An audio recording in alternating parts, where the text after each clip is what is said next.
How to check old Amazon orders. Hi everyone, I'm here to assist you today. Without any delay, let's jump right in.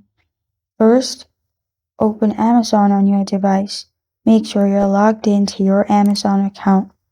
Then at the bottom, simply click on the second option, which will open your profile.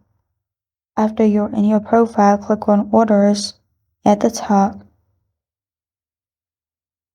After you've clicked on Orders, you will find all your orders in here.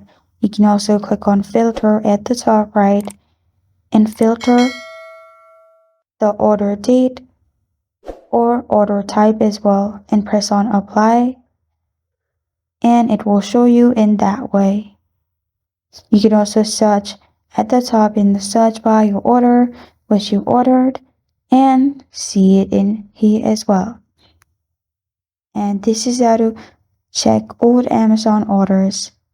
Thank you for joining me today. If this video helps you out, please leave a like and subscribe for more. Got a question or want to suggest a topic, comment below. Thank you for watching.